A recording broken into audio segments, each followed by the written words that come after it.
লাল 21 foot পাঁচিলের এই জেলের মধ্যে কিভাবে স্বাধীনতা সংগ্রামীরা দিন কাটিয়েছিলেন, কিভাবে স্বাধীনতা সংগ্রামীদের ফাঁসি হয়েছিল, সমস্ত তথ্য নিয়ে আজকের এই ভিডিও আপনারা দেখতে থাকুন।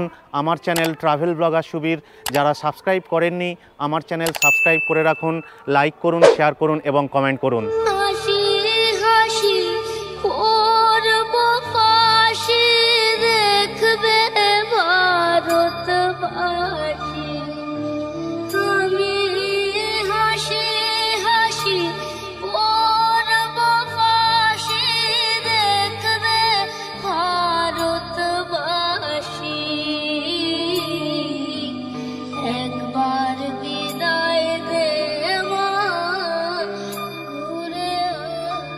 ভারতের ৭৫তম স্বাধীনতা দিবসে এই জেল রূপান্তরিত হয় আলিপুর মিউজিয়াম।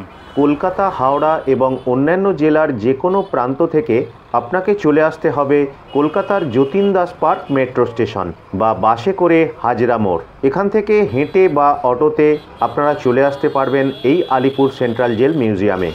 আপনারা হাওড়া থেকে যারা আসবেন তারা এই হাওড়া চেতলা ১৭ নম্বর বাসে উঠলে একেবারে কিন্তু আপনারা এই আলিপুর জেল মিউজিয়ামে পৌঁছে যাবেন। এই যে দেখুন, এখানে সুন্দর গাড়ি পার্কিংয়ের ব্যবস্থা আছে। ভিতরে প্রবেশ করছি। এখানে প্রবেশ মূল্য হচ্ছে ৩০ টাকা এবং লাইট এবং সাউন্ড শো ১০০ টাকা। আপনারা যারা লাইট শো দেখতে চান ৬টা এবং ৭টা থেকে এখানে লাইট এবং সাউন্ড শো হয়, আপনারা কিন্তু দেখতে পারেন। এই হচ্ছে টিকিট কাউন্টার। এই যে আমি ৩০ টাকা দিয়ে টিকিট কাটলাম। ১৯০৬ সালের আলিপুর সেন্ট্রাল জেল এখন আলিপুর মিউজিয়াম। সুভাষচন্দ্র বোস, চিত্তরঞ্জন দাস, জওহরলাল নেহেরু, ডাক্তার বিধানচন্দ্র রায়, কিংবদন্তি বহু রাজনৈতিক নেতা এবং স্বাধীনতা সংগ্রামীরা এই জেলের মধ্যে বন্দী হয়েছিলেন। আলিপুর জেল বা আলিপুর মিউজিয়ামের এই হচ্ছে এন্ট্রি। টিকিট কাউন্টারের পাশেই এই যে কফি হাউস রয়েছে, কফি হাউস ওপেন রয়েছে, আপনারা গেলে যেতে পারবেন। ঢোকার ঠিক বাঁদিকেই আপনারা লাগেজ রাখার জায়গাটা পেয়ে যাবেন এই ধরনের। তারপরেই দেখুন আপনারা এই যে সুভেনির শপটা পাবেন। স্বনির্ভর গোষ্ঠীর কিছু জিনিসপত্র এখানে তৈরি করা রয়েছে, আপনারা সেগুলো কিন্তু এখানে এলে পেয়ে যাবেন। এই সমস্ত জিনিসগুলো আপনারা এখানে এসে কেনাকাটা করতে পারবেন। এর উপরটাতে দেখুন, এটাই হচ্ছে উপরে কফি হাউস। এই যে ওখানে লেখা রয়েছে ওয়েলকাম টু কফি হাউস, এইখানে লেখা রয়েছে, এখান দিয়েই আপনারা উঠে যেতে পারবেন। বাঁদিকেই লেখা আছে কারার ওই লৌহ কপাট ভেঙে ফেল কর রে লোপাট। এটা ঢোকার পরেই এই লেখাটা পাবেন এবং এই যে সাজানো গোছানো কিছু ফুল গাছ বসানো রয়েছে এবং আস্তে আস্তে আমি ভিতর দিকে প্রবেশ করছি। ঢোকার পরেই দেখুন এই রকম আপনারা বোর্ড পাবেন এবং এখানে সমস্ত কিছু মার্কিং করা রয়েছে। ফাঁসির মঞ্চ, ওয়াচ টাওয়ার, প্রদর্শনী কক্ষ এবং কফি শপ, তারপরে লাইট ও সাউন্ড শো, ফুড জোন, শৌচালয়। প্রথমেই আমাদের বাঁদিকে চলে যাওয়ার জন্য বলল, আমি প্রথমেই বাঁদিকে চলে যাচ্ছি এবং বাঁদিকের প্রথমেই এই যে একেবারে ম্যাপ করা রয়েছে, এই যে আলিপুর মিউজিয়ামের মানচিত্র। এখানে দেখুন টোটাল 19টা পয়েন্ট রয়েছে।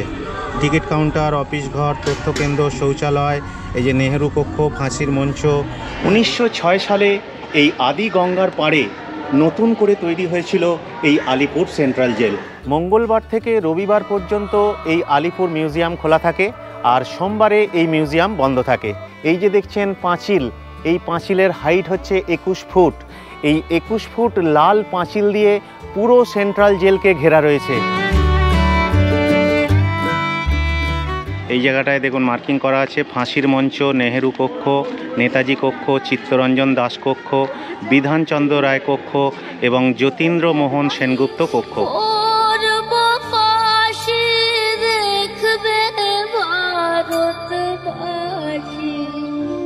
এই হলো আলিপুর সেন্ট্রাল জেলের ফাঁসির মঞ্চ, যেখানে একসময় ব্রিটিশরা বহু স্বাধীনতা সংগ্রামীকে ফাঁসি দিয়ে তাদের তরতাজা প্রাণগুলোকে শেষ করে দিয়েছিল।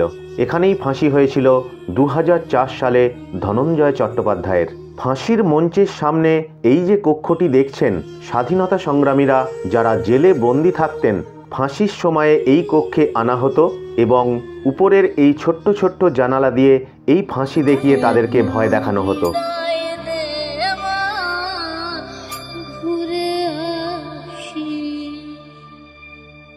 ফাঁসি হতো যাতে তাদেরকে এই জায়গা দিয়ে বের করা হতো। ফাঁসির পরে এই টেবিলে আনা হতো এবং এই টেবিলে শুইয়ে তাদের পোস্টমর্টম করা হতো।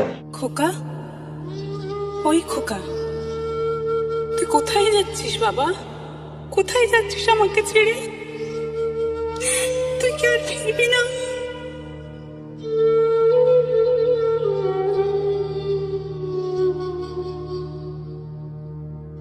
ফাঁসির আগে এই সমস্ত যে কুঠুরিগুলো দেখছেন, এই কুঠুরিগুলোতে আনা হতো এবং শেষ ইচ্ছা তাদের পূরণ করানো হতো।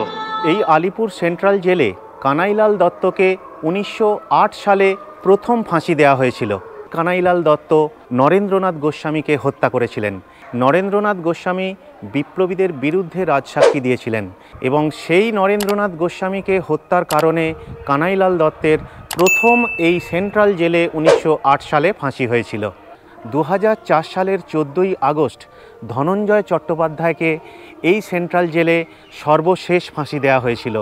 এরপর থেকে আর কোনো ফাঁসি হয়নি এই জেলে। এখানে রয়েছে নেতাজি কক্ষ, বিধানচন্দ্র রায় কক্ষ, চিত্তরঞ্জন দাস কক্ষ এবং যতীন্দ্রমোহন সেনগুপ্ত কক্ষ। ডক্টর বিধানচন্দ্র রায় এই কারাগারেই বন্দী ছিলেন। 5ই সেপ্টেম্বর 1930 সাল থেকে 16ই জানুয়ারি 1931 সাল পর্যন্ত তাকে বন্দী করে রাখা হয়েছিল। এরপরে উপরেও কিছু কুঠুরি রয়েছে। যতীন্দ্রমোহন সেনগুপ্ত, চিত্তরঞ্জন দাস, সুভাষচন্দ্র বসুকে এই সমস্ত কারাগারে বন্দী করে রাখা হয়েছিল। 23শে জানুয়ারি 1930 সাল থেকে 23শে সেপ্টেম্বর 1930 সাল পর্যন্ত এই কারাগারে উনি বন্দী থাকেন। 14ই ফেব্রুয়ারি 1922 সাল থেকে 9ই আগস্ট 1922 সাল পর্যন্ত দেশবন্ধু চিত্তরঞ্জন দাস এই কারাকক্ষে বন্দী ছিলেন। যতীন্দ্রমোহন সেনগুপ্ত 22শে অক্টোবর 1932 থেকে 5ই জুন 1933 পর্যন্ত এই কক্ষে বন্দী ছিলেন। এই সমস্ত গাইডের জন্য আপনারা এই কিউআর কোডগুলো ইউজ করতে পারেন। বিভিন্ন রাস্তার এখানে নাম দেওয়া রয়েছে। দেখুন স্ট্রিট নম্বর 6।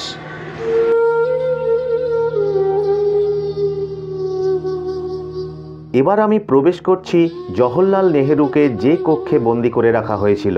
ব্রিটিশ শাসনের সময়ে বেশ কয়েকবারই জওহরলাল নেহেরুকে কারাদণ্ডে দণ্ডিত হতে হয়। ভারতীয় জাতীয় কংগ্রেসের রাজনীতিবিদ, ভারতের স্বাধীনতা আন্দোলনের অন্যতম প্রধান নেতা এবং স্বাধীন ভারতের প্রথম প্রধানমন্ত্রী। দূরদৃষ্টি সম্পন্ন, আদর্শবাদী, পণ্ডিত এবং কূটনীতিবিদ হিসাবে নেহেরু ছিলেন একজন আন্তর্জাতিকভাবে খ্যাতিসম্পন্ন ব্যক্তিত্ব। 17ই মে 1934 সাল থেকে 7ই মে 1934 সাল পর্যন্ত এই কারাকক্ষে উনি বন্দী ছিলেন। জওহরলাল নেহেরু এই কক্ষে 80 দিন বন্দী ছিলেন। জওহরলাল নেহেরুর মেয়ে ইন্দিরা গান্ধী এই কক্ষে যখন জওহরলাল নেহেরু বন্দী ছিলেন তখন এই ইন্দিরা গান্ধী আসতেন এবং ওনার সঙ্গে এসে 2 সপ্তাহ ছাড়া ওনার সঙ্গে এসে প্রায় 20 মিনিট করে এই গাছের তলায় ওনারা কথাবার্তা বলতেন এবং দেখুন সেই স্মৃতিটাকে আজও ধরে রাখা হয়েছে। এই যে রুমটা দেখছেন এটা হচ্ছে লাইব্রেরি সেমিনার কক্ষ। কিছু জিনিসপত্র দিয়ে এখানে সাজানো রয়েছে। এখানে বহু বই রয়েছে, স্বাধীনতা সংগ্রামের আন্দোলন নিয়ে বহু এখানে বই দেখা যাচ্ছে। পুরানো দেখুন ডাক টিকিট এখানে দেখা যাচ্ছে। এখানে যখন আসবেন আপনারা কিন্তু 2 থেকে 3 ঘন্টা সময় হাতে নিয়ে আসবেন। এই যে বিল্ডিংটা দেখতে পাচ্ছেন এটাই হচ্ছে ওয়াচ টাওয়ার। এই যে এখানে লেখা আছে দেখুন ওয়াচ টাওয়ার। এই ওয়াচ টাওয়ারটা একেবারে বলতে গেলে মিডিল পোর্শনে রয়েছে। তো এই ওয়াচ টাওয়ার থেকে বিভিন্ন জায়গায় যে সমস্ত সেলগুলো রয়েছে সেই সমস্ত সেলগুলোতে নজরদারি করা যেত। এই উপরে উঠে থাকতেন সবাই, নজরদারি করতেন। উপরে যাওয়া যাক। এখন আপনাদের এই ওয়াচ টাওয়ারটার ভিতরে কি আছে সেটা দেখাবো। এটাকেই ওয়াচ টাওয়ার বলা হচ্ছে এবং ওয়াচ টাওয়ারের আরও একটা যে গেট রয়েছে এখন বন্ধ রয়েছে। তো এখান থেকে একেবারে উঠে গিয়ে উপর থেকে সমস্ত নজরদারি করা হতো। বর্তমানে এই ওয়াচ টাওয়ারের ভিতরে 1896 সালে তৈরি হওয়া সেলুলার জেলের কিছু ইতিকথা ডেমো হিসাবে দেখানো হয়েছে। সেলুলার জেল কিছুটা তুলে ধরা হয়েছে এর ভিতরে। খুব সুন্দর করে সাজানো রয়েছে। বিভিন্ন রকমের স্বাধীনতা সংগ্রামের যে সমস্ত তথ্য এখানে তুলে ধরা হয়েছে। দেখুন, অসহনীয় অত্যাচার সহ্য করে স্বাধীনতা এনে দিয়েছিলেন।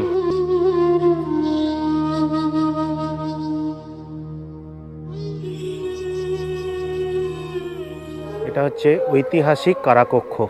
এখানে বন্দীদের জীবনচর্চা কিভাবে হয় সেগুলো আপনারা দেখতে পাবেন। অবশ্যই কিন্তু এই কক্ষটায় আসবেন। এই কারাকক্ষটার কোনো সংস্কার হয়নি।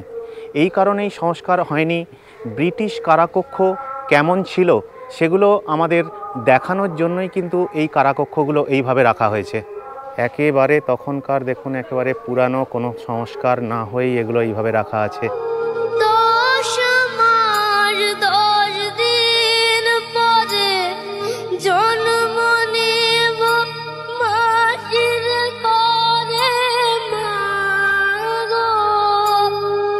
স্বাধীনতা সংগ্রামীদের এইভাবে বেতাঘাত করা হতো। চা হয়ে গেছে রে, আয় না কেন? বাইরে এত ভেঙে পড়লে চলে?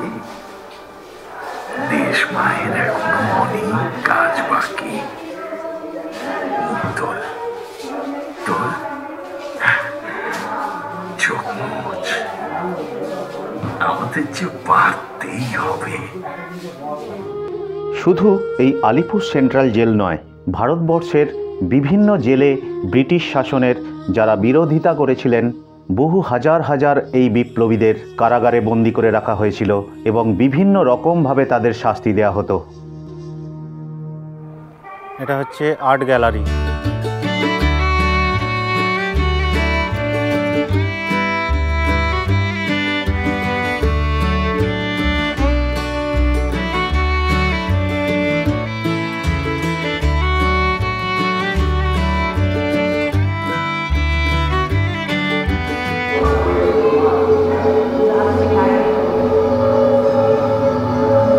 এখানে এলে আপনারা বিভিন্ন রকমের এই স্টোরি দেখতে পাবেন। দারুণ দারুণ সুন্দর একটা ব্যবস্থা করা রয়েছে। তাদের বিরুদ্ধে রুজু করা হয় মানিকতলা বোমা ষড়যন্ত্র মামলা। বিপ্লব ঝড়ের মতো ছড়িয়ে পড়েছিল। এই বিল্ডিংটাই হচ্ছে আলিপুর জেল হাসপাতাল। এই জেলে যারা বন্দি থাকতেন তাদেরকে চিকিৎসা করা হতো এবং অন্যান্য জেল থেকেও এই হাসপাতালে চিকিৎসা করতে আনা হতো। এখন এই জেলটা একটা প্রদর্শনীশালায় পরিণত হয়েছে। প্রথম তল এবং দ্বিতীয় তলে কি কি রয়েছে সেগুলো এখানে লেখা রয়েছে। এই হাসপাতালটাকেই এখন এইভাবে সুন্দর করে প্রদর্শনীশালা করা হয়েছে, সুন্দর করে সাজানো রয়েছে। এখানে বিভিন্ন রকমের সার্টিফিকেট দেখা যাচ্ছে এবং সুন্দর করে সাজানো হয়েছে রুমটা। এটাই ছিল আগে আলিপুর জেল হাসপাতাল। জেলের এই হাসপাতালে যখন আসবেন আপনারা এই হাসপাতালটাও ঘুরে শেষ করতে পারবেন না, এতটাই বড়। ভারতের স্বাধীনতা সংগ্রামে বাংলার বিপ্লবীদের নিয়ে এই ঘরটাকে সাজানো হয়েছে।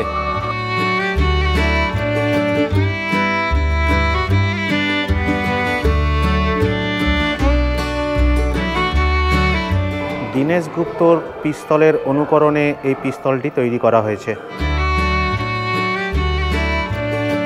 জেল হাসপাতালের নিচেই এই ধরনের একটা আপনারা ফুড কোর্ট পাবেন।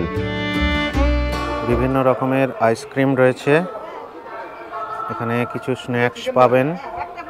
চিকেন বার্গার দুটো ছিল। এখানে প্রাইস লিস্ট রয়েছে, আপনাদের দেখিয়ে দিচ্ছি।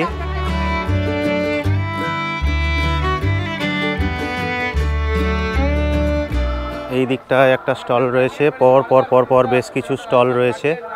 এখানে চা, কফি, কোল্ড ড্রিঙ্কস, এখানে দেখতে পাচ্ছি আরও বিভিন্ন রকমের এই যে প্রাইস লিস্ট, এখানেও একটা প্রাইস লিস্ট রয়েছে দেখুন।